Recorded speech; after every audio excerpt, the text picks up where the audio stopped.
Mindfulness is very much in vogue at this moment, as many of you probably know, and it's often taught as though it were a glorified version of an executive stress ball. It's a tool you want in your toolkit, prepares you emotionally to go into a new experience with a positive attitude, and you're not hauling around baggage from the past. And that's true. Having focus and having your mind in the present moment is a little bit of a superpower in situations that we're all in from day to day.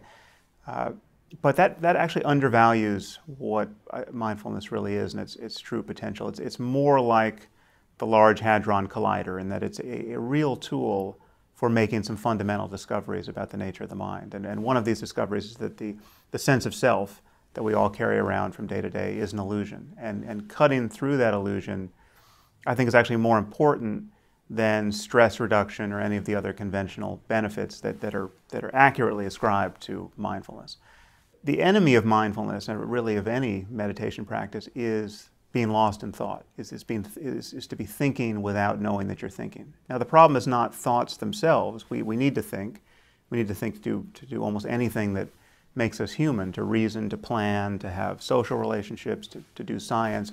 Thinking is indispensable to us, but most of us spend every moment of our waking lives thinking without knowing that we're thinking. And this automaticity is a kind of scrim thrown over the present moment through which we view everything, and it's distorting of our lives. It's distorting of our emotions. It engineers our unhappiness in every moment, because most of what we think is quite unpleasant. We're judging ourselves, we're judging others, we're worrying about the future, we're regretting the past, we're at war with our experience in subtle or coarse ways, and much of this self-talk is unpleasant and diminishing our happiness in every moment. And so meditation is a tool for cutting through that. It's for interrupting this continuous conversation we're having with ourselves.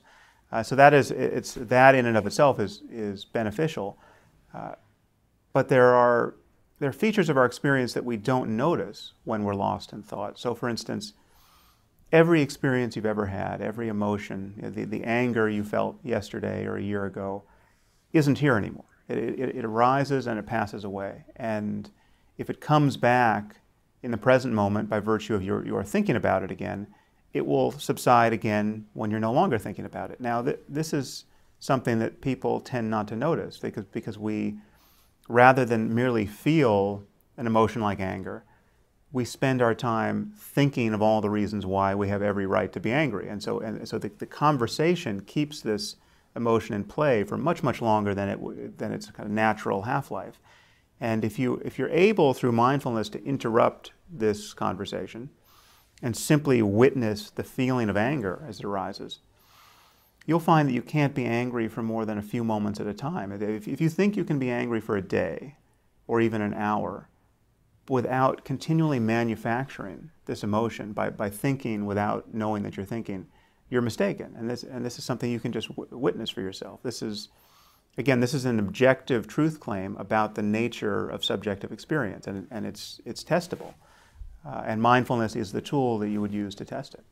One problem is that most of the people who teach mindfulness, and I know many of the great Vipassana teachers in the West and in the East, and have immense respect for these people. I learned to meditate in a traditionally Buddhist context.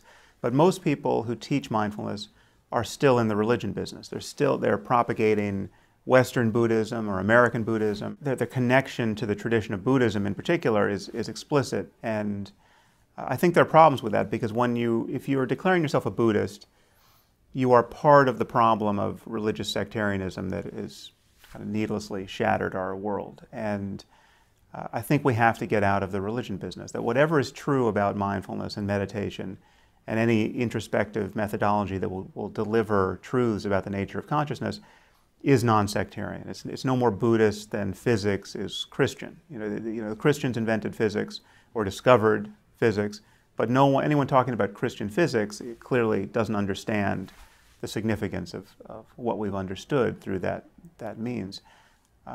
It's the same with meditation. There's going to come a time where we no longer are tempted to talk about Buddhist meditation as opposed to any other form. We're just talking about turning consciousness upon itself and what can be discovered by that process. Now, it just so happens that Buddhism almost uniquely has given us a language and a methodology to do this in a way that is really well designed for export to secular culture, because you can get to the core truths of Buddhism, the truth of selflessness, the ceaseless impermanence of mental phenomenon, the intrinsic unsatisfactoriness of experience, because you can't hold on to anything. No matter how pleasant an experience is, it arises and then passes away. And no matter how much you protect yourself, unpleasant experience is destined to come. These features of our minds can be fully tested and understood without believing anything on insufficient evidence. So it's true to say that despite all the spooky metaphysics and unjustified claims within Buddhism, you can get to the core of it without any faith claim and without being intellectually dishonest.